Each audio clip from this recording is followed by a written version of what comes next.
Welcome to Sri Rajiv Gandhi IAS academy. Friends, இந்த வீடியோவில் April 19, 20 மற்றும் 21 தேதிகளுக்கான கரண்ட் அஃபேர்ஸ் எல்லாமே பார்க்க போகிறோம். சரி, வாங்க பார்க்கலாம். ஃப்ரெண்ட்ஸ், இந்த வீடியோட நோட்ஸ் எல்லாமே கீழே PDF டிஸ்கிரிப்ஷன் கொடுத்துருக்கோம். அதெல்லாமே கிளிக் பண்ணி டவுன்லோட் பண்ணிச்சிங்க. அப்புறம் நம்ம டெலிகிராம் குரூப் லிங்க்மே கீழே டிஸ்கிரிப்ஷன் கொடுத்துருக்கோம். அதிலேயுமே கிளிக் பண்ணி ஜாயின் பண்ணிங்க. நம்முடைய டெலிகிராம் குரூப்பில் கரண்ட் அஃபேர்ஸ் குவிசஸ் நடத்திட்டு வரோம். நீங்களுமே ஜாயின் பண்ணி அட்டன் பண்ணிக்கலாம். ஓகே, சரி வாங்க பார்க்கலாம். ஃபஸ்ட்டு, கலைஞர் கைவினை திட்டத்தை முதல்வர் ஸ்டாலின் எங்கு தொடங்கி வைத்தார்? இதற்கான ஆன்சர் குன்றத்தூர். இப்போ பார்த்தீங்க அப்படின்னா கலைஞர் கைவினை திட்டம் அப்படிங்கிற திட்டம் இது பார்த்தீங்கன்னா இந்த மாதம், அதாவது ஏப்ரல் மாதம் 19ஆம் தேதி நம்முடைய முதல்வர் தொடங்கி வைத்திருக்காரு. இதற்கான தொடக்க விழா காஞ்சிபுரம் மாவட்டத்தில் குன்றத்தூர் அப்படிங்கிற பகுதியில் சேக்கிலார் அரசு ஆண்கள் மேல்நிலை பள்ளி வளாகத்தில் தான் நடைபெற்றது. மத்திய அரசு 2023ஆவது ஆண்டு கொண்டு வந்த திட்டம் விஸ்வகர்மா அப்படிங்கிற ஒரு திட்டம். இந்த திட்டம் பார்த்தீங்க அப்படின்னா மாணவர்களை குலத்தொழிலை செய்கிறதுக்கு ஊக்குவிக்குது அப்படின்னு நம்ம முதல்வர் சொல்கிறாரு.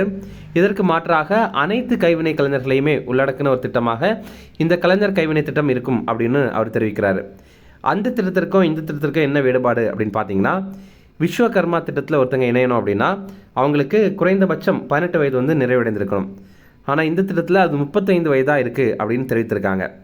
அதே மாதிரி விஸ்வகர்மா திட்டத்தில் 18 வகையான கைவினைத் துறைகளுக்கு மட்டும்தான் கடன் வழங்குவாங்க. அந்த கடனும் எந்த மாதிரி இருக்கும் அப்படின்னா முதலீட்டு மானியம் இல்லாமல் வழங்குவாங்க. முதலீட்டு மானியம் இல்லாமல் அப்படின்னா இப்போ அவங்களுக்கு 1 லட்ச ரூபா தேவைப்படுது அப்படின்னா அந்த மொத்த காசையும் கடனாக தான் வழங்குவாங்களே தவிர எந்த ஒரு மானியமும் கொஞ்சம் கூட கொடுக்க மாட்டாங்க. ஆனால் இந்த கலைஞர் கைவினை திட்டத்தில் 25 வகை தொழில்களுக்கு உதவி பண்ணுறாங்க. 25% முதலீட்டு மானியம் வழங்குறாங்க. இப்போ எக்ஸாம்பிள் பார்த்தீங்கன்னா ஒருத்தர் 1 லட்ச ரூபா வாங்கி இந்த கடன் 1 லட்ச ரூபா கடன் வாங்கி ஒரு தொழில் தொடங்குறாரு அப்படின்னா நம்ம தமிழக அரசு சார்பிலிருந்தே 25,000 ரூபா கொடுத்துருவாங்க. மீதி 75,000 ரூபா தான் கடனாகவே வழங்குவாங்க. ஓகேவா? அந்த மாதிரி. அப்போ அதில் 18 வகையான தொழில்கள், இதில் பார்த்திங்க அப்படின்னா 25 வகையான தொழில்கள். விஸ்வகர்மா திட்டத்தில் 2 தவணையாக கடன் வழங்குவாங்க. அதே நேரம் கலைஞர் கைவினை திட்டத்தில் 1 தவணையாக கடன் வழங்குவாங்க. அதே மாதிரி இந்த கலைஞர் கைவினை திட்டத்தில் ரூபாய் 50,000லேருந்து ரூபாய் 3 லட்சம் வரைக்கும் மானியத்தோட கடன் வழங்குறாங்க.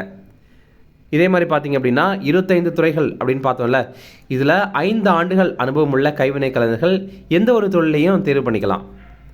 அடுத்தது, யுனெஸ்கோவின் உலக நினைவக பதிவேட்டில் தற்போது இடம்பெற்றுள்ள நூல்கள் எவை?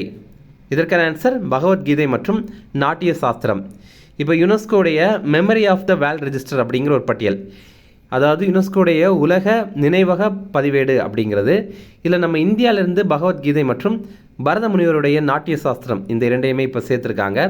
இதன் மூலமாக சர்வதேச பதிவேட்டில் இந்தியாவிலேருந்து இப்போ 14 நூல்கள் அல்லது கல்வெட்டுகள் இருக்குது. இப்போ சிலதெல்லாம் நூல்களாக சேர்த்துருப்பாங்க, இன்னும் சில இதெல்லாம் பழைய காலத்தை சேர்ந்ததாக இருக்கும். அதெல்லாம் கல்வெட்டிலேயே அந்த மாதிரி பொறித்து வைத்திருப்பாங்க, அதையும் சேர்த்துருப்பாங்க. இப்போ அதே மாதிரி நம்ம இந்தியாவிலேருந்து 2 சேர்த்துருக்காங்கல்ல இந்த ஆண்டு, இப்போ சேர்த்துருக்காங்கல்ல, இதே மாதிரி உலகம் முழுவதுமே 74 ஆவணங்கள் சேர்த்துருக்காங்க. இந்த பட்டியலில் மொத்த ஆவணங்கள் 570 உலக அளவில் மொத்தமாக இருக்குது. அடுத்தது, சென்னையில் முதல் AC மின்சார ரயில் எந்த வழித்தடத்தில் இயக்கப்பட உள்ளது? இதற்கான ஆன்சர் செங்கல்பட்டு முதல் சென்னை கடற்கரை. இது இப்போ பார்த்தீங்கன்னா ஸ்டார்ட் பண்ணிட்டாங்க. இப்போது சென்னையில் பார்த்தீங்கன்னா லோக்கல் ட்ரெயின் எல்லாம் இருக்கும், அதில் AC ஃபிட் பண்ணி AC மின்சார ரயிலாக இதை இப்போ அமைத்திருக்காங்க.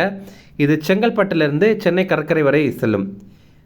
இதை நம்ம தமிழக அரசு தொடங்கலை, தெற்கு ரயில்வே தான் தொடங்கியிருக்காங்க. அதாவது மத்திய அரசுக்கு சொந்தமான ரயில்வே துறையுடைய தெற்கு ரயில்வே பிரிவு தான் இதை தொடங்கியிருக்காங்க.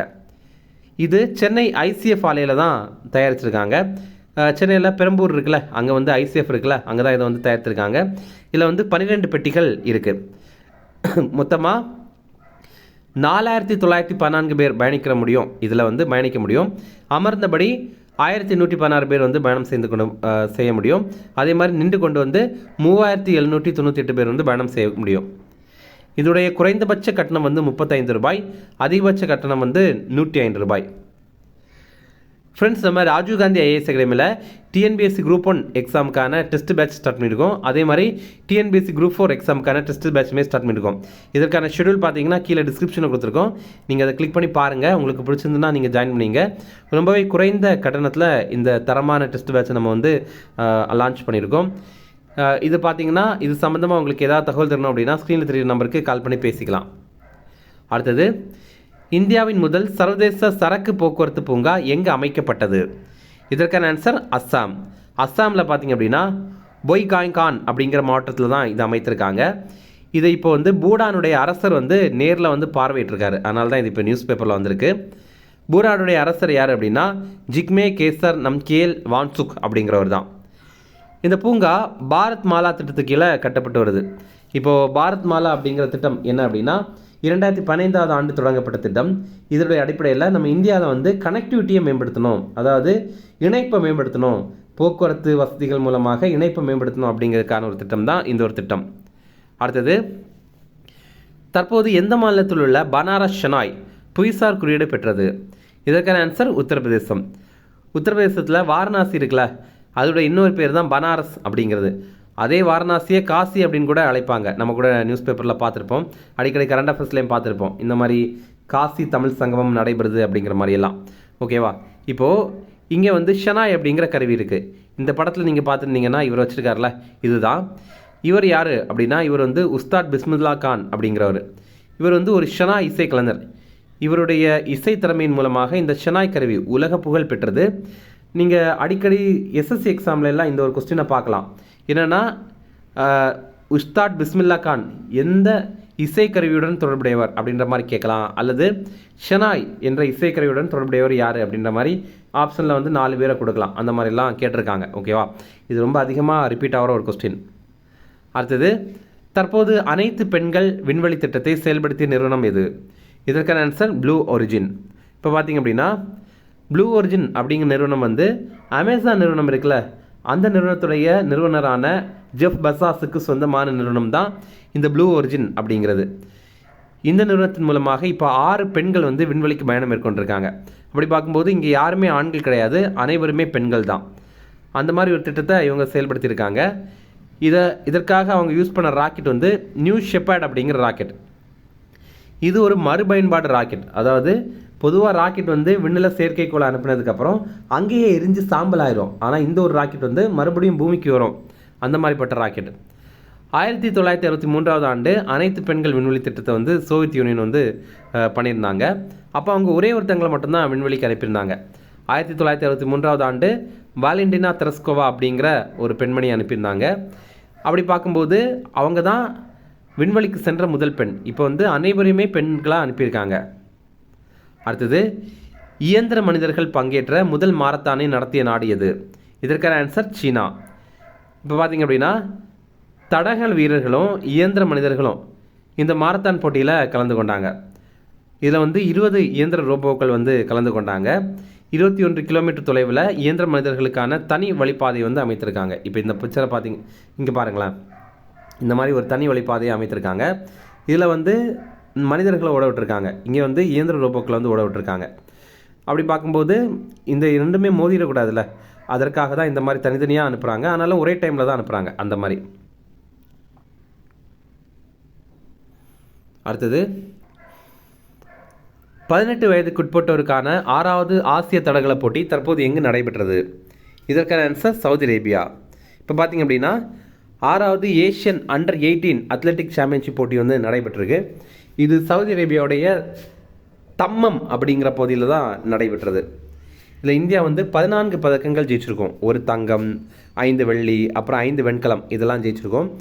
அந்த தங்கம் வென்றவர் யார் அப்படின்னா இந்தியாவுடைய ஈட்டி எறிதல் வீரரான ஹிமான்ஷு ஜாகர் அப்படிங்கிறவர். இவர் தான் அவர் வந்து இதை ஜெயிச்சிருக்காரு. அடுத்தது சில ஷார்ட் நியூஸ் ரெஃபரன்ஸ் அதையுமே பார்க்கலாம். 2025ஆவது ஆண்டிற்கான BMW ஓப்பன் டென்னிஸ் போட்டி இது ஜெர்மனியுடைய முனிச் நகரில் நடைபெற்றது. இதில் வந்து வெற்றி பெற்றது அலெக்சாண்டர் ஸ்வெரவ் அப்படிங்கிறவர். இவர் ஜெர்மன் நாட்டை சேர்ந்த வீரர்.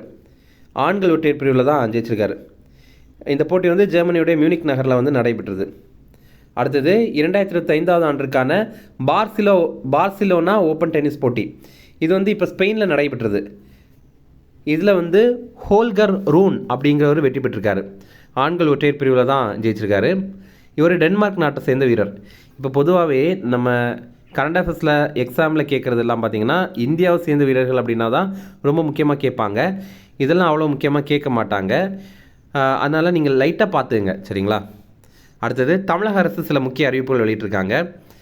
புவிசார் குறியீடு பெறுறதுக்கு அப்ளிகேஷன் வந்து போடுவாங்கள்ல, அந்த அப்ளிகேஷனுக்காக ரூபாய் 1 லட்சம் வரைக்கும் நம்ம தமிழ்நாடு கவர்மெண்ட் வந்து வழங்கும் அப்படின்னு தெரிவித்திருக்காங்க. அதற்கும் கொஞ்சம் ஃபீஸ் வந்து அவங்க பே பண்ணி தான் ஆகணும். முன்னாடியெல்லாம் பார்த்திங்கன்னா 25,000 ரூபா தான் தமிழ்நாடு கவர்மெண்ட் வந்து வழங்கிட்டு இருந்தாங்க. இப்போ வந்து 1 லட்ச ரூபாய் வந்து வழங்க போகிறோம் அப்படின்னு தெரிவித்திருக்காங்க. அடுத்தது உலோகவியல் ஆய்வகங்கள், இது வந்து சென்னையில் அம்பத்தூர் தொழில்பேட்டையில் வந்து அமைக்கப்படும் அப்படின்னு முதல்வர் தெரிவித்திருக்காரு. அடுத்தது சாலை கட்டமைப்பு மற்றும் உள்கட்டமைப்பு, இது வந்து காஞ்சிபுரத்தில் பழந்தண்டலம் அப்படிங்கிற பகுதியில் அமைக்கப்படும் அப்படின்னு தெரிவித்திருக்காங்க. அப்புறம் திருவள்ளூர் மாவட்டத்தில் காக்கலூர் தொழில்பேட்டை அப்படிங்கிறது அமைக்கப்படும் அப்படின்னு தெரிவித்திருக்காங்க. அப்புறம் குறு சிறு நடுத்தர நிறுவனங்கள், இது உள்நாட்டு கண்காட்சிகள் நடத்துறதுக்கு ரூபாய் 2 லட்சம் வந்து வழங்கப்படும் அப்படின்னு தெரிவித்திருக்காங்க. முன்னாடியெல்லாம் ரூபாய் 1 லட்சம் வழங்கிட்டு இருந்தாங்க. இப்போ இதை வந்து 2 லட்சமாக அதிகரிச்சிருக்காங்க. அடுத்தது முக்கிய தினங்கள் பார்க்கலாம். உலக கல்லீரல் தினம், இது ஏப்ரல் 19ஆம் தேதி. வேர்ல்டு லிவர் டே, இந்த ஆண்டுக்கான கருப்பொருள் உணவே மருந்து, ஃபுட் இஸ் மெடிசின் அப்படிங்கிறது தான். அடுத்தது குடிமை பணிகள் தினம், இது ஏப்ரல் 21ஆம் தேதி. 1947ஆவது ஆண்டு ஏப்ரல் 21ஆம் தேதி சர்தார் வல்லபாய் பட்டேல் அவர் இந்தியாவுடைய முதல் குடிமை பணியாளர்கிட்ட வந்து உரையாற்றினார். அந்த ஒரு தினம் தான் இந்த ஒரு தினம். இந்திய குடிமை பணிகளின் தந்தை, father of civil services in India அப்படின்னு லார்ட் காரன் வாலிஸை தான் சொல்லுவாங்க. அதே மாதிரி இப்போது ஐஏஎஸ் எக்ஸாம்லாம் பாஸ் பண்ணுவாங்கள்ல, அவங்களுக்கான பயிற்சி எங்கே நடைபெறும் அப்படின்னா உத்தரகண்டில் முசோரியில் லால் பகதூர் சாஸ்திரி பயிற்சி மையத்தில் தான் நடைபெறும். Lal Bahadur Shastri national academy of administration அப்படிங்கிறது. இப்போ நிறைய பேர் யூபிஎஸ்சி எக்ஸாம் ப்ரிப்பேர் பண்ணிட்டு இருப்பாங்க. அவங்களுக்கெல்லாம் எக்ஸாம் பாஸ் பண்ணி இன்டர்வியூ எல்லாம் முடிச்சதுக்கப்புறம் இங்கே போய் ட்ரைனிங் எடுக்கணும் அப்படிங்கிறதே பல வருஷ கனவாக இருக்கும், ரொம்ப ஆசையாக இருக்கும். ஓகே, இனி ரிவிஷன் பார்க்கலாம். கலைஞர் கைவினை திட்டத்தை முதல்வர் ஸ்டாலின் எங்கு தொடங்கி வைத்தார்? இதற்கான ஆன்சர் குன்றத்தூர். அடுத்தது யுனெஸ்கோவின் உலக நினைவக பதிவேட்டில் தற்போது இடம்பெற்றுள்ள நூல்கள் எவை? இதற்கான ஆன்சர் பி மற்றும் டி, அதாவது பகவத்கீதை மற்றும் நாட்டிய சாஸ்திரம். அடுத்தது சென்னையில் முதல் ஏசி மின்சார ரயில் எந்த வழித்தடத்தில் இயக்கப்பட உள்ளது? இதற்கான ஆன்சர் செங்கல்பட்டு முதல் சென்னை கடற்கரை வரை. அடுத்தது இந்தியாவின் முதல் சர்வதேச சரக்கு போக்குவரத்து பூங்கா எங்கு அமைக்கப்பட்டது? இதற்கான ஆன்சர் அஸ்ஸாம். அடுத்தது தற்போது எந்த மாநிலத்தில் உள்ள பனாரஸ் ஷனாய் புவிசார் குறியீடு பெற்றது?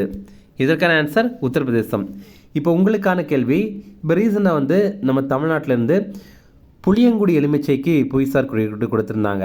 அது எந்த மாவட்டத்தை சேர்ந்தது அப்படிங்கிறது உங்களுக்கு தெரியும்னா கமெண்ட்ஸில் சொல்லுங்கள். புளியங்குடி எலுமிச்சை அது எந்த மாவட்டத்தை சேர்ந்தது? அடுத்தது தற்போது அனைத்து பெண்கள் விண்வெளி திட்டத்தை செயல்படுத்திய நிறுவனம் எது? இதற்கான ஆன்சர் ப்ளூ ஒரிஜின். அடுத்தது இயந்திர மனிதர்கள் பங்கேற்ற முதல் மாரத்தானை நடத்திய நாடு எது? இதற்கான ஆன்சர் சீனா. அடுத்தது 18 வயதுக்குட்பட்டோருக்கான 6வது ஆசிய தடகள போட்டி தற்போது எங்கு நடைபெற்றது? இதற்கான ஆன்சர் சவுதி அரேபியா. அவ்வளோதான் ஃப்ரெண்ட்ஸ், இந்த வீடியோ பிரச்சனை கண்டிப்பாக லைக் பண்ணுங்கள். நம்மளுடைய சேனலுக்கு சப்ஸ்கிரைப் பண்ணி வச்சுங்க, உங்களுடைய நண்பர்களுமே ஷேர் பண்ணுங்கள். கண்டிப்பாக இது அவங்களுக்கும் நல்லதாக இருக்கும். Okay, thank you.